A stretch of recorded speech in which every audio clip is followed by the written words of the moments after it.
Ah, shit. Here we go again. Through absolute military prowess and multiple war crimes that still astonish me to this day, you're ready to join the saltiest corner of the universe, the Navy. Welcome to hell, motherfucker! Navy in 40k is something more resembling massive spaceship battles, and fuck, I hope this game is fun because it sure doesn't look like it is. I mean, who would even paint these things? Lucky you, we still find room for infantry in the Navy, so I hope you're ready to wear rebreeders and Oz tanks. You have all the equipment you'll need, your trusty shotgun, hatchet, and your team who are as important to you as you are to them. Sounds brotherly, but it's actually scary how high our friendly fire rates are. No, Optimus! We got big shields, big guns, chain fists, axe, the mild explosives guy, a cat, and the extreme explosives guy, who uses the dismembered skull of his heretic brother as a surveillance unit. Did I also mention the bomb in his mouth? And a whole other host of wacky main characters for you to get along with. Yeah, so realistically speaking, the Navy in 40k is no joke. Starting with the actual ship crew, they're c***s. They have a real captain goes down with the ship and honor above all else mentality that made me giggle just a few times in my research for this video. While Navy battle does take up a massive portion of the battles in 40k, since, you know, they take place in space, they're not usually the forefront and usually take backseat because you can imagine how much more personal infantry combat is compared to big ships shooting at each other. And that's where you come in, the Navy Breachers, who are like infantry who board ships and turn the hallways into catacombs. They have a series of tools to do almost anything, reminding me of R6 Siege with the more tactical approach and team-orientated infiltration tactics. Miss input, calm down! You calm the fuck down! They excel at close quarters combat with their mighty shotguns and even more so on Into the Dark since they have special rules relating to hatches. So without further ado, pump that shotgun, fix that rebreather, and get ready to find out what you should play Navy Breachers.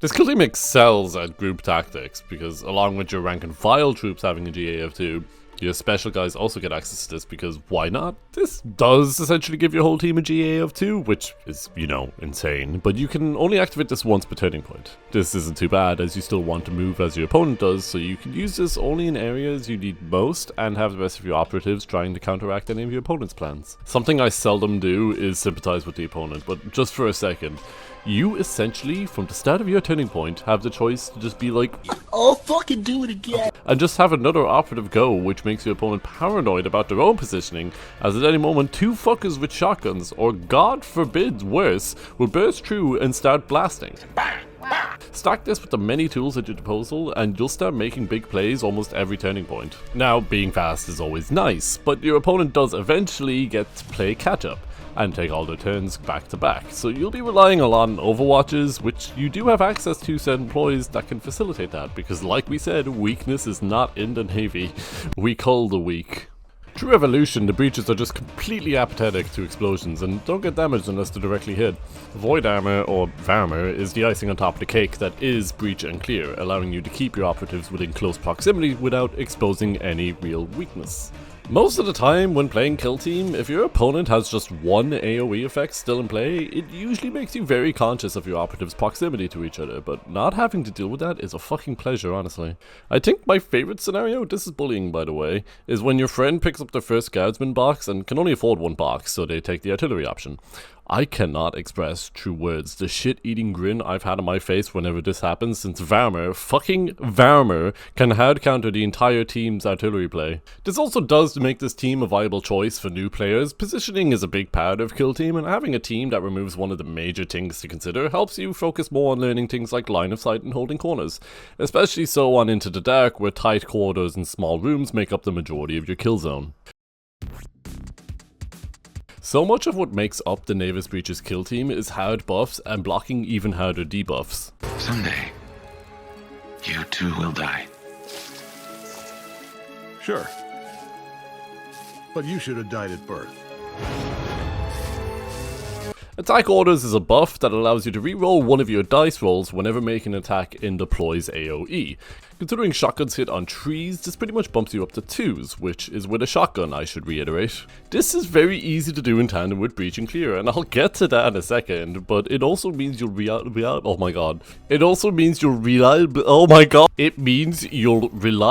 be able to have 2 guys, in the right circumstances, you'll have 2 guys every turning point hitting on 2-ups, which is a very reliable way to eliminate HVTs, but even then, versus a team like Guardsmen or Recruits, that's a reliable chance at a kill per activation, if not just a serious injury alone.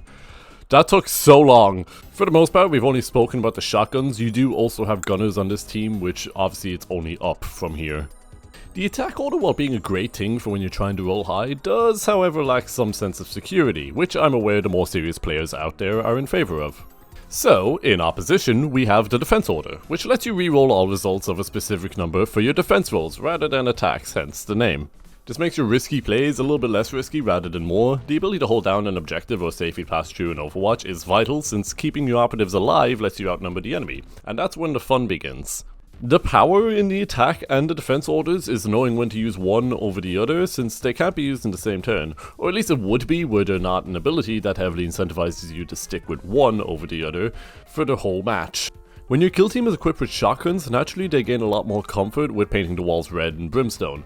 Close Quarters Assault is a map-wide effect that lets you retain a free hit if your target is within 3 inches of you.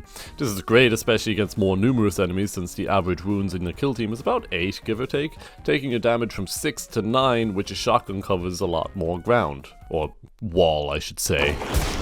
Sadly, it is greatly outshunned by attack order for being something that can be activated almost every turn, but for that reason it does make defense order a more viable solution, knowing that you can fall back on Close Quarters Assault, especially considering it's a map-wide effect and not just an aura effect. This can also allow your operatives to march forward and get into position for you to activate one of my favorite abilities. Brace for counterattack is for when you're ready to fully commit to your game plan and decide there's no going back. While your operatives hold the line, they take 1 less damage from all weapons. This is almost zero effect against most kill teams except their gunners, but against more elite kill teams, it can change a Deathmark's Synaptic Disintegrator into a worse shotgun, and I mean, hey guys, we're practically Deathmarks at this point. While you do mostly have to commit to the plan for this to work, dashing is still an available option if you need any last minute adjustments. For you competitive nerds out there, this is a lot more useful, especially considering intercessions still exist and still fucks to this day. Now it's time for some witty back and forth banter. You go. Look, I'm not sure where to go. Though if you're a competitive nerd, you probably don't need me to poorly explain to you why this is one of the most popular kill teams right now. But thanks for the views, sucker! Breach and Clear is addictive, almost too addictive, and makes you feel amazing when you use it, but sometimes when reality is catching up with you, you'll need a quick bump to keep the high going. Don't ask me where I got this analogy from. Overwhelm Target lets you keep the blood rush going, and I would mainly advise this to be used to get an Overwatch off at the end of a Breach and Clear, as when your opponent eventually gets many turns in a row, it will at least prevent them from getting revenge on the living proof of the Navy's deficiency. Die, potato!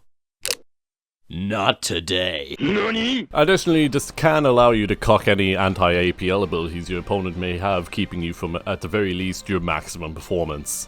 Blitz can really help you start your turn off with a bang, allowing you to get 1 or 2 free attacks off if it's one of your first few attacks of the turning point. It's just another of the many ways your team can guarantee a kill or two. Though this is quite a synergy killer, as you can't reroll any dice while benefiting from the effects of this ploy, making it incompatible with your attack order, unlike me and your mom. For this reason, it doesn't come into play nearly as much as attack order, but then again, what really does? You also should keep in mind what actions you've taken this turning point, as if you've only shot this turn, then you can still get some benefit from this. Though at this point you're really scraping the bottom of the piss drawer trying to get any value out of this activation if this is what you're resorting to. It now makes you ask yourself the question, how badly do you wish you were a Chaos faction with an Icon Bearer to get the advantage when contesting an objective? And that's true. Do I need an Icon Bearer to claim objectives? No! Usually Icon Bearers have extra abilities and weapons on top of extra APL. I don't take the Chaos Cultist's Icon Bearer to stand on an objective with one enemy and just peacefully state, "Ha! You've fallen into my trap. I see we both only have one operative on the objective, while mine reigns supreme as an Icon Bearer."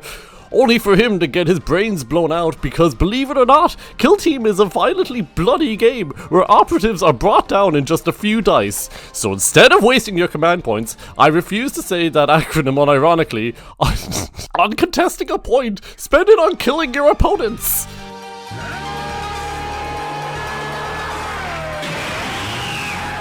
I'm sorry for the tangent, I just have a gripe against icon bearers. Calmhead— the fuck, give me a second to calm down, Jesus Christ. Calmhead is a massive fuck you in the shape of an Uno reverse card, permanently denying any weapon or movement debuffs to your operatives of choice until the end of the battle. And you heard that right, I said the end of the battle, not turning point. Weapons in Kill Team can't be reduced past 2-3 regardless, so you want to ideally save this for your gunners or other high damage operatives, since shotguns won't be widely affected by the damage debuffs. If you have any leftover command points and your opponent does have abilities that can debuff your operatives in one of these ways, then it is more than worth it to just use this before you regret indirectly crippling your own gunner. I will shoot myself in the face! Give me a gun! Somebody give me a gun!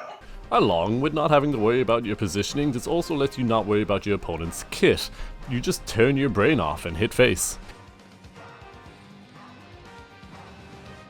We've seen this one before. Opponent picks an objective that seems disadvantageous for you and try to claim, and then inadvertently divert part of their own resources to prevent you from claiming extra VPs, but gives them less to stop you from scoring main VPs. So yeah, storm the target or don't, either way your opponent will be conscious of that objective. It is worthwhile to actually consider the layout of the map as well. There is times where there is an objective you will objectively, never reach, making this useless. Into the Breach, on top of having one of the coolest TAC-op names in the game, also works as a double-edged sword, considering its condition of being revealed at the end of the turn. Players who are none the wiser will not take much note of your operatives, since they mostly seem harmless until you get to free VP. And if your opponent is aware of this TAC-op, then you can make them paranoid by advancing your operatives closely to their edge, only to turn around and flank the enemy. I wouldn't really consider this second condition much to worry about, since you're highly incentivized to move in groups of 2 or more with your abilities, so if the one guy is going to get to that edge, then the others are too. I really enjoy Counteract as a really hard TAC-op to get off to begin with, but once you finally know how to manage your team, you can get this off consistently almost every turning point. There's a really high skill ceiling to this, not only in trying to effectively meet the conditions, but also in when to reveal it, which personally I would go ahead and just reveal it straight away, since your opponent is once again hyper aware of their own positioning, while you are debatably less worried about a lot of things in general. Not to mention that when you do really start using this properly, it's really satisfying to get 2 or more VP just by playing the team in a way that's efficient. With that said, your Navy game's gotta be really on point for this one to work. The shotgun is the crown jewel of your team, as a good citation of the evidence for your brutality in close quarters. Most of your operatives come with this equipped, if not something better, which is saying a lot, as this is a good baseline to work with. A lot of people look at the 3-3 stat line and think it bland, but this is the equivalent of only hitting crits with a lasgun. There is, however, the long range stat line that I wouldn't really consider most of the time, since you're normally playing this team on Into the Dark, which is naturally close quarters.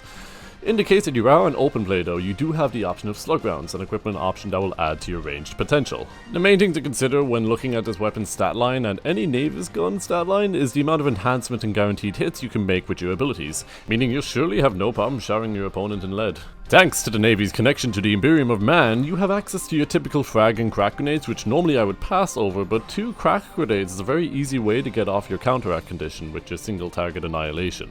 Stun grenades is also a really funny way to slow down your opponent, as no one enjoys being raw dogged from both ends with flashbangs. Stim is something I would only ever really consider for buffing my more tough operatives rather than your weaker ones, since number 1, the weak should be purged from the gene pool, and number 2, bumping 7 wounds to 8 wounds is marginally less noticeable than 10 wounds to 11 wounds. Considering the more common damage barriers, you will just be saving more lives this way. Your Rebreather's effectiveness is entirely dependent on the enemy kill team, but it does add that extra bit of versatility that your kill team is already so passionate about. The SED can help your team get the ball rolling when playing Into the Dark, as it saves you the AP from opening hatches and lets you use that on dashing instead.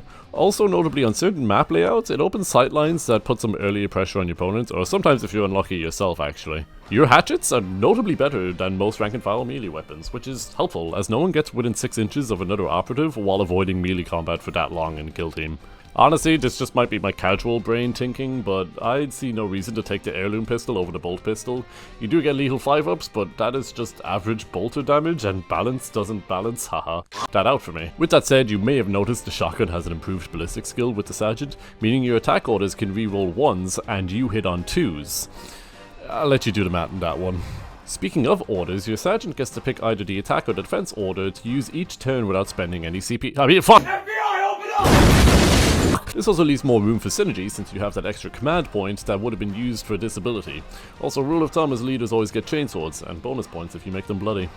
Through a very strict breeding process, the Navy has produced something that is only kind of better than a Guardsman, with a better save stat and considerably improved weapon. Though I should also state that Guardsmen are not what you want to be basing your standards on, but with similar numbers in Void Armor, you're at least not destined for death.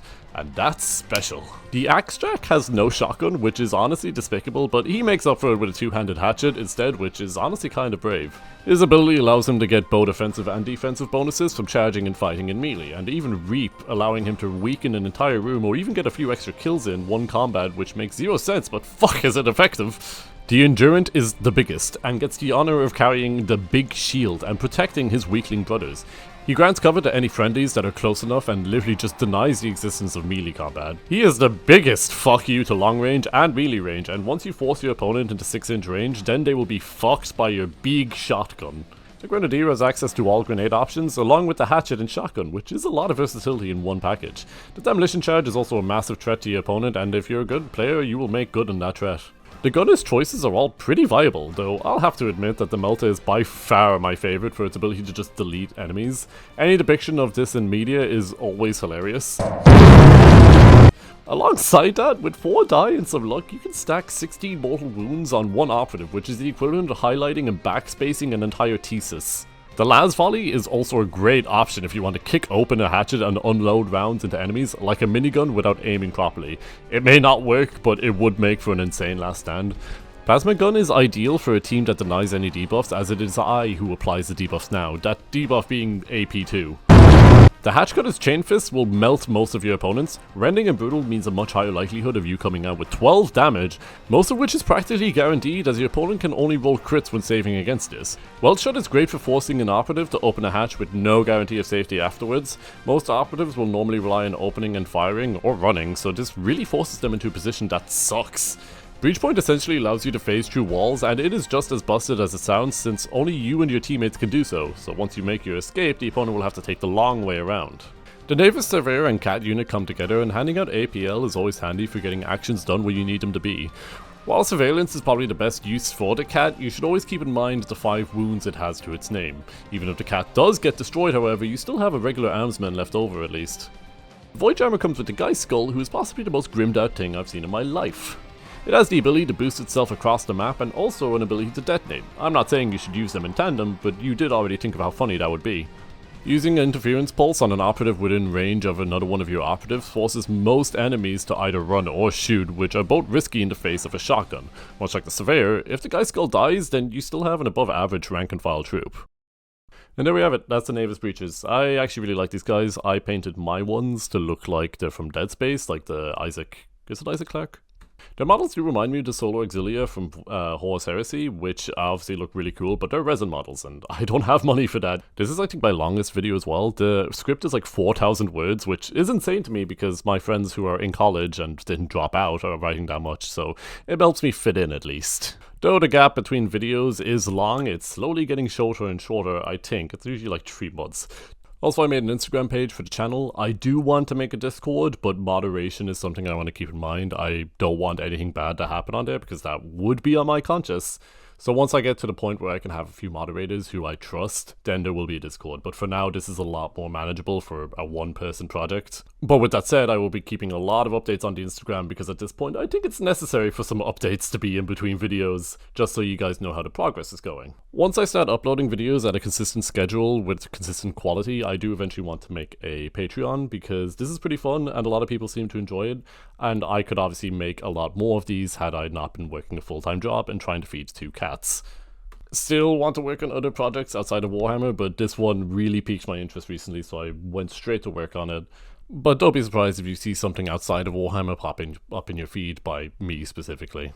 Alright, I think that's enough rambling. That's the Imperial Navy Breachers kill team for you, and I hope you enjoyed.